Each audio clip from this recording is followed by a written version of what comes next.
안녕하십니까.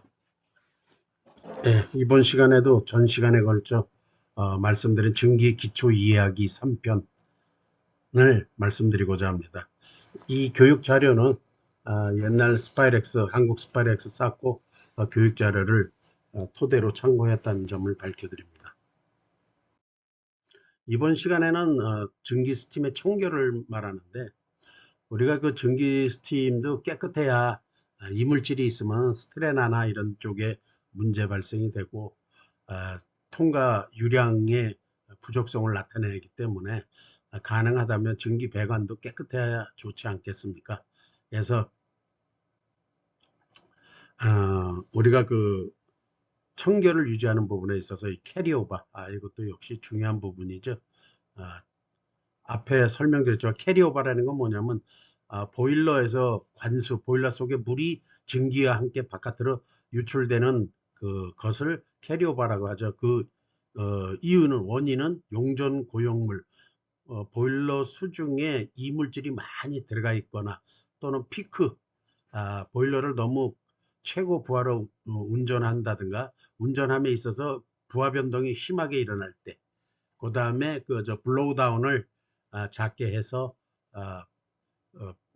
발생되는 그런 걸로 인해서 캐리오버가 일어난다는 원인으로 볼 수 있습니다. 그 다음에 배관의 찌꺼기, 배관에 시공하고서 이 크린 작업을 해야 되는데 크린 작업을 안 했거나 배관이 너무 습증기가 많으면 배관이 부식돼서 이물질이 발생되고, 그 다음에 용접 찌꺼기, 그 다음에 가스켓, 잘못된 가스켓 사용하는 거, 이런 용접 찌꺼기나 배관 스케일 처음에는 이거를 다 크린 작업을 하기 때문에 상관이 없는데, 이게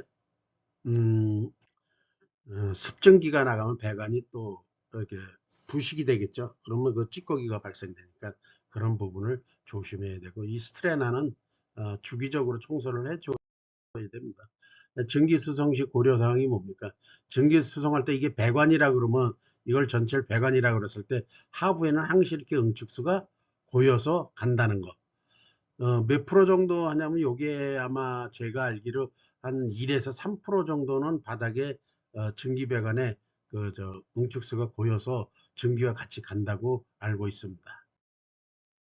자, 증기배관의 응축수는 어떻게 이렇게 해서 증기가 가면 바닥으로 이렇게 물이 이렇게 가죠.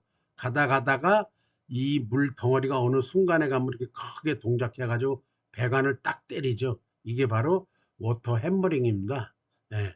워터 해머링은 충격 에너지를 표시를 하는데 시간분의 질량 곱하기 속도로 나타내죠. 요거는 뭐 워터 햄마가 발생되는 원인을 그림으로 이렇게 도시한 거니까 참고하세요. 그러면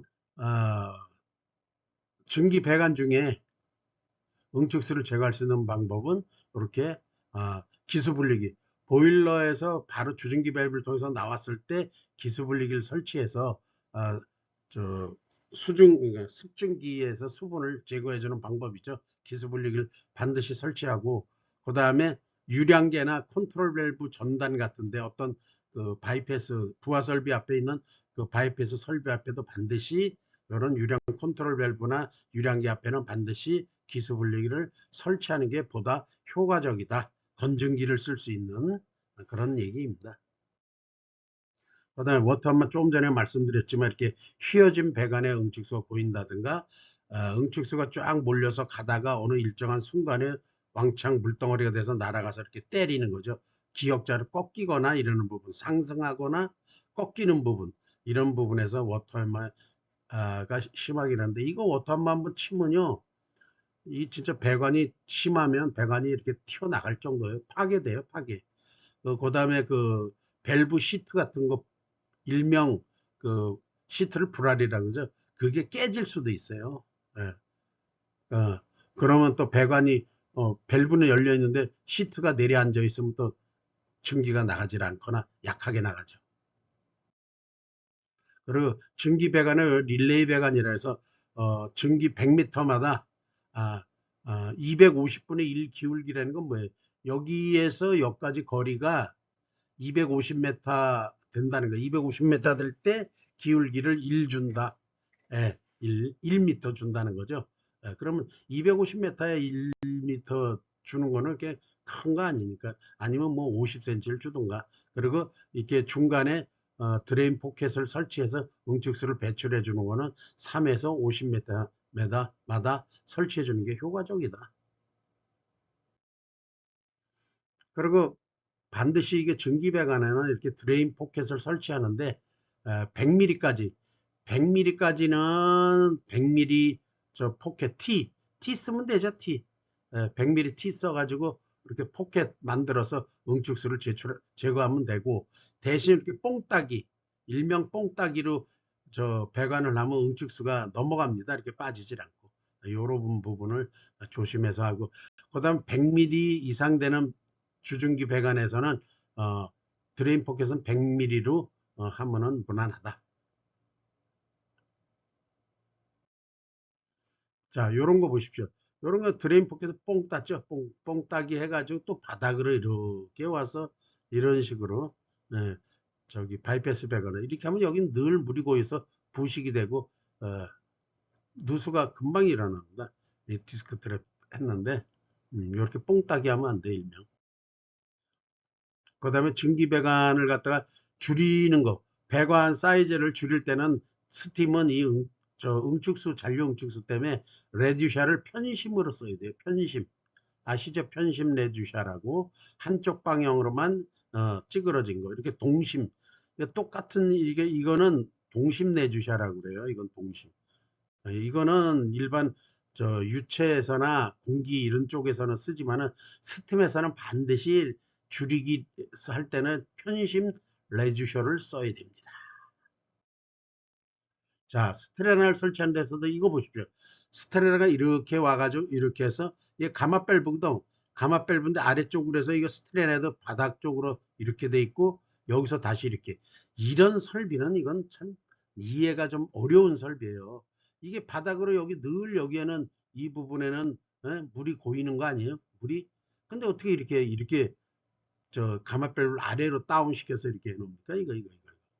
이 가마밸브도 오래 못 가고 손상되고, 스트레나도 이 스팀에서는 스팀 밸브에서 스트레나를 아래쪽 방향 일반적인 정상적인 밸브 저 스트레나처럼 설치하면 안 되고, 이거는 이 통과 유량의 차이가 있기 때문에 수평으로 설치해야 돼. 수평.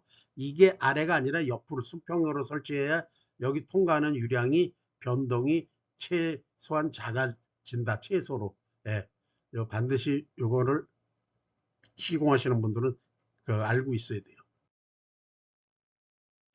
자, 지관이 뭡니까?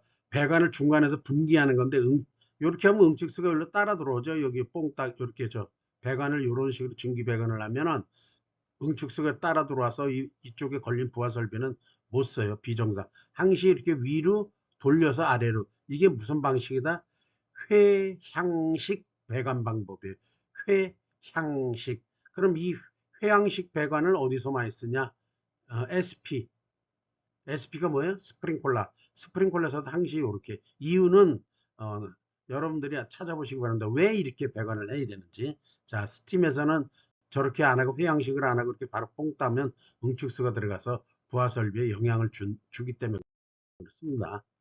그 다음에 항시 드레인 포집관, 드레인 배관에 이렇게 회양식으로 이렇게 해서 내려오면 드레인 포집관, 예, 이 얘기는 뭐냐면 여기에 밸브를 이렇게 저 컨트롤 밸브를 쓸 때 요 밑으로 요만침 포켓을 만들어 가지고 스팀을 응축수를 배출하게 만들어야 된다. 드레인 포켓 여기를 설치해서 단거리 역구배로 설치된 증기주관, 이거는 뭐냐면 동일한 배관으로 가다가 상향할 때 이 각도가 상당히 높이 될 때는 이 부분을 좀 약간 확장시켜서, 왜 응축수가 흘러 내려가기 때문에 그렇게 하려는 건데, 뭐 이렇게 하는 배관한 거는 잘 못 봤습니다. 일반적인 증기 배관 설비에서는 뭐 아주 크고 고압 설비에서는 모르는데 일반적인 데서는 잘 못 본 것 같아요. 하여튼 내용은 이렇다고 합니다.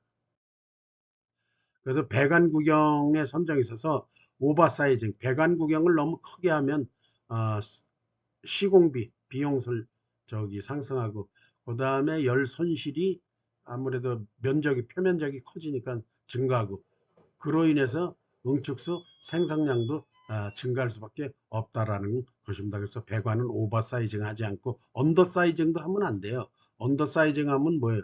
사용처에 낮은 압력이 공급되고 증기 공급량이 줄어들어서 줄어들면 워터 해머와 침식이 일어납니다. 그래서 언더사이징도 안 되고 오버사이징도 안 되는 거죠. 특히 여기서 더 나쁜 게 언더사이징이에요. 이거 언더사이징 되면 진짜 힘들어요. 오버사이징은 뭐 그런 대로인데 언더사이징은 절대로 이거 안 됩니다. 배관 구경은 두 가지예요. 증기 유속에 의해서 선정하는 방법과 압력 손실에 의해서 선정하는 방법이 있는데 이건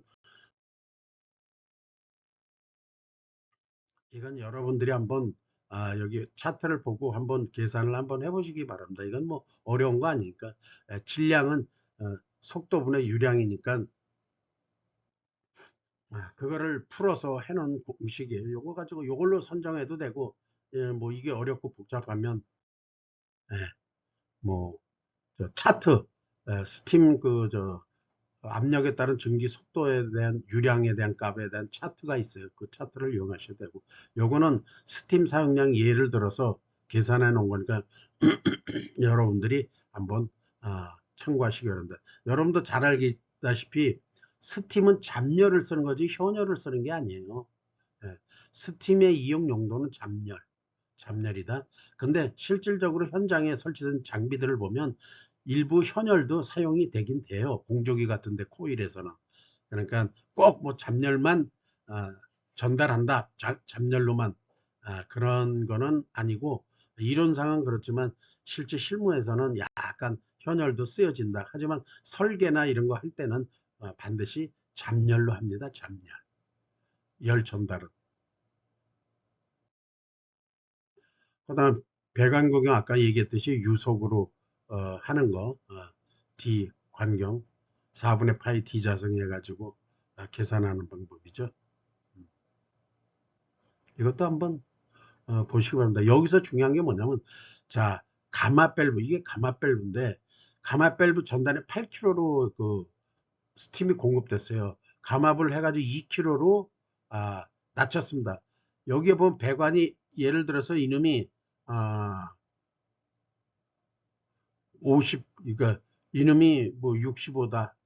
65면 가마 밸브 후단엔 여기에 여 밑에 계산한 것과 100 정도 가져야 돼요. 왜? 여러분도 잘 알때 압력이 높으면 비체적이 작아서 관경이 작아도 그 유량이 통과하지만은 압력이 낮아지면 비체적이 커져요. 그렇기 때문에 똑같은 유량이 통과하려면은 배관 관경이 커져야 되는 겁니다. 그래서 가마 밸브 전후단의 관경이 똑같이 배관되어 있는 데는 그 회사는 돌파리가 시공한 거예요. 반드시 가마 밸브 전후단의 배관경은 똑같을 수가 없습니다. 비체적 차이 때문에. 그래서 유량이 차이 나는 거기 때문에 반드시 그거 확인하시기 바랍니다. 제가 현장 다니다 보면 많이 있어요. 전후단 배관 관경이 똑같은 데가. 그거 잘못한 거예요, 시공.